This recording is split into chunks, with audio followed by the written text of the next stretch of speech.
大家好，我係司徒夾帶啊！咁近年啊，我估近7、8年到啦，我電話啊、電子用品有問題咧，都揾開旺角嘅一間維修店嗰度做維修嘅。試過換電池啦，因為啲電池有時啲健康度跌得好緊要嘅時候，成日都要叉電，咁不如去換咗佢。咁啊，另外又試過爆 mon 啦，我個仔喺2、3歲嘅時候抌我電話落街，咁啊爆 mon 就去換 mon 啦。咁點解揾呢間嘢呢？第一，價錢非常之合理，我唔夠膽話佢好平，但係一定唔會貴過出面。第二就可靠啦，如果我夠膽喺度等啊，有時間喺度等呢，佢通常會喺我面前搞掂晒，俾翻我嘅。俾翻我之後呢，就通常都可以用好耐啊，唔會話好短時間又要翻手揾佢，咁係冇嘅。咁我覺得又可靠啊，價錢又合理。咁最近呢，我部 MacBook 就出咗問題，開唔到機啊，唔知係電啦定係主板，咁我就喺出邊格個價，但係又唔係好放心，咁所以就問佢：喂，你整唔整啊？咁樣你即管攞嚟俾我睇下啦。咁我就拎咗去俾佢。雖然咁多年都係揾佢，但係我哋咧好少閒談，好少傾偈啊。但係今次佢就主動問我：喂，你啲生意點啊？最近咁我就 hea 答啦，都係咁啦。但係佢就即係主動同我講：喂，好唔掂啊呢邊。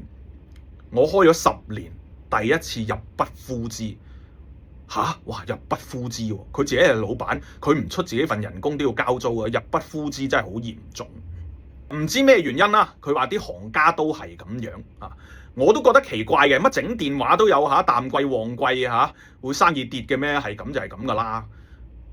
可能好多原因啦。第一，啲電話約埋一齊唔壞啦，係咪？又或者大家唔喺香港整電話啦，我就唔知啦。咁總之佢就話：喂，入不敷支。咁我用咗佢咁多年，我聽到都好唏噓啦。我自己啲生意都真係唔好得去邊嚇，掙扎求存，勉強經營。咁但係入不敷支啊，真係幾嚴重嘅。所以喺度幫得就幫啦啊！如果大家有任何嘅電子用品係有問題嘅，想揾人整，咁不妨可以揾下佢。我擺個 WhatsApp 喺下面。咁啊，另外佢喺旺角百寶利10樓，咁你行過都可以上去望下嚇。最緊要你諗下，司徒夾帶夠膽擺低部電腦俾佢整啊！咁啊，佢係幾可靠呢？係咪啊？今次部電腦係擺低啊，因為唔知咩事啊，所以擺低咗幾日俾佢啊。咁原來係最尾係主板燒咗，咁啊佢幫我換咗主板啊。我出邊格個價報我2000蚊到啦，但係我今次喺佢度搞咧1000零蚊搞掂啦。所以即係推介下呢一間樓上嘅小店。